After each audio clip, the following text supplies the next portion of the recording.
welcome to Chapter 18. Today we're going to talk about anti-neoplastic agents.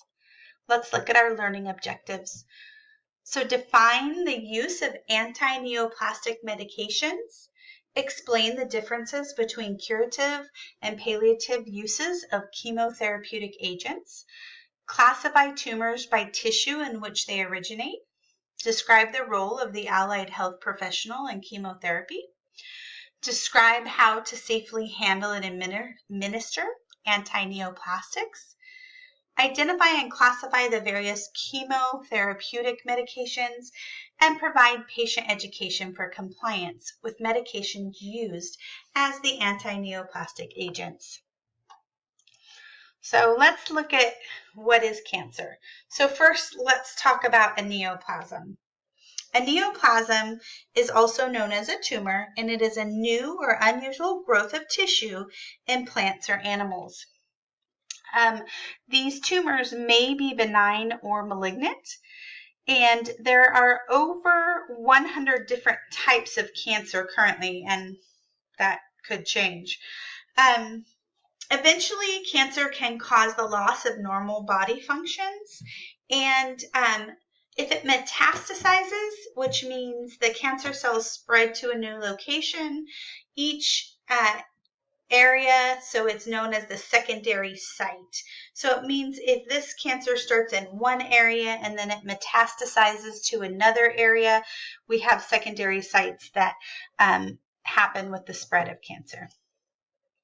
So this table can demonstrate it can help you understand a reference to the different types of tumors and cancers that may be unfamiliar to you.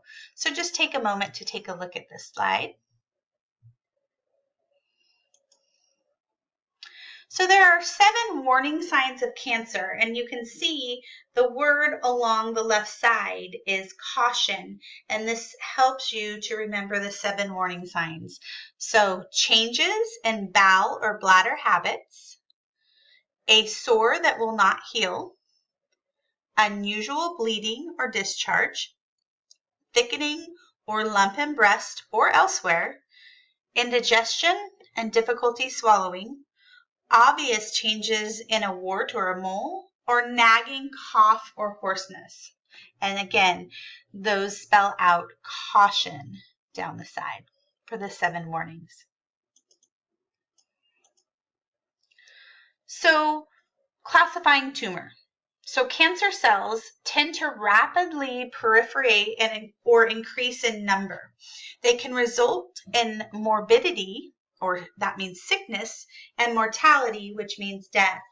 The original site of tumor is the primary site, like we said. If it metastasizes, then it goes to a secondary site. So tumors may spread or metastasize. And again, each new site is secondary. The drug treatment is chemotherapy or anti-neoplastic agents. And tumors are classified by grades. So we have grade 0 is normal tissue. Grade 1 is most differentiated. Looks more like apparent tissue. Grade 2 is moderately well differentiated. Some structural change. Grade 3, poorly differentiated, extensive change from the normal. And grade 4, no resemblance to the tissue of origin.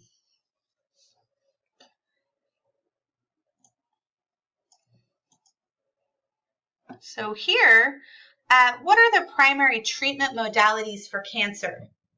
So we might use a combination therapy of chemotherapy, surgical removal of tumor, and radiation. And it can vary depending on the different types of cancer as to how they're going to go about the treatment. I apologize, I don't know why. I don't think I can. Maybe I can move it. I'll move it over here while you're watching. So it talks about not killing the tumor cells directly can interrupt and develop the growth of the spread of the abnormal cells. Again, depending on the type of cancer and the way it's spreading, there are different therapies that can be used up to a combination therapy. So anti-neoplastic agents, oh my goodness, let's see if we can move that too. We'll move it up here. Okay. Using anti-neoplastic agents is, we can use them in combination. Some combinations are for the palliative effect, and some combinations are for the cytotoxic, where it actually does kill the cells. And some are used for the prolongation of life, while others are used to destroy cancer cells at various stages of the cell replication.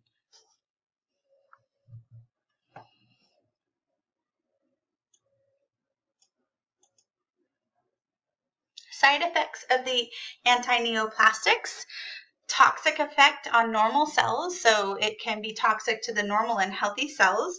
It can suppress bone marrow. We see bleeding, I can never say this one, stomatitis, nausea, vomiting, diarrhea, resulting in weight loss, malnutrition, hair loss, and fetal malformations. Again, we're talking here with the fetal malformations would be in a pregnant woman. Also, some more side effects: specific drugs associated with toxic effects on specific organ systems include toxic effects on the cardiac system, the urinary system, the nervous system, and the hepatic system. So anxiety is expected for our patients. So in patient education, they really need our emotional support. You can imagine everything that the patient and the family is going through at this time. So really giving them our time and our emotional support. It's also important to counsel them on good nutrition and speak to them about what a nutritious diet looks like and how important it is to follow a good nutritious diet during this time. Another example might be that there are a lot of studies out there that show that certain kind of cancers can feed on sugars. So we might have some information on that and encourage them to lessen their sugar intake. Lesions in the mouth and bleeding in the gums are common, and they need to be aware of other side effects like fever and sore throat. So they know that these are common and what to look for, and then what is uncommon and when they should actually call the doctor with concerns. So, factors to consider with chemotherapy. Not all patients and types of cancers are actually candidates for chemotherapy. The decision to institute treatment should be made on an individual basis only, so made after the patient has been informed and understands the possible risks, benefits, and their prognosis. Also, after discussing possible courses with the treating physician, and also, if applicable, the patient's family, because the patient's family is a big support system during this time. So if the patient is including them, we want to include them within all of the information and talks. And it should be also considered after the patient has signed an informed consent document, which means that they understand the information and that they are able to make an educated decision for the chemotherapy. Chemotherapy is directed towards controlling abnormal cell growth. Higher doses of chemotherapy kill more cancer cells and also destroy more normal healthy cells. It's interesting to note that children respond and tolerate chemotherapy better than adults. Why might this be? Why don't you shoot me an email and let me know why you think children might respond and tolerate children might respond to and tolerate chemotherapy better than adults. So classes of anti-neoplastic agents.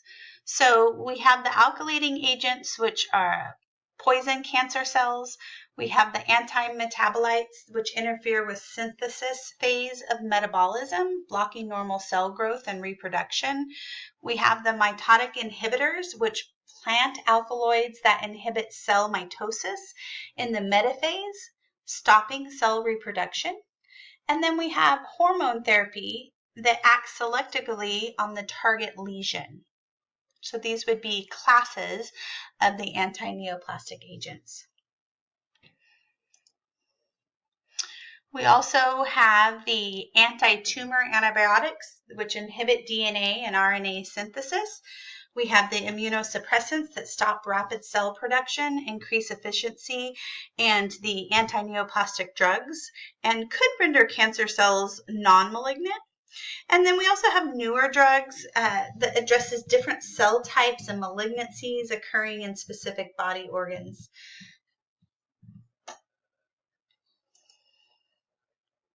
Handling and administering the anti-neoplastic agents. So it's important to know that only qualified healthcare professionals can administer anti-neoplastic drugs, and drugs used to treat cancer, and avoid exposure to skin, eyes, and mucous membranes when you are handling the anti-neoplastics.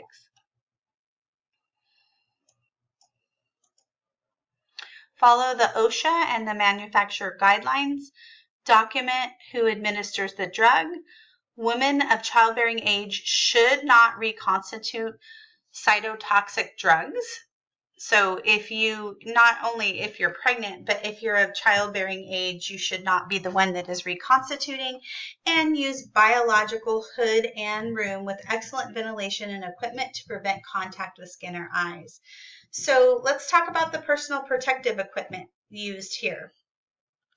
Be latex gloves, long sleeve gowns, plastic aprons, splash goggles, and disposable respirator masks. And these respirator masks are not the typical procedure masks. They actually are fitted, and they are a special type of mask.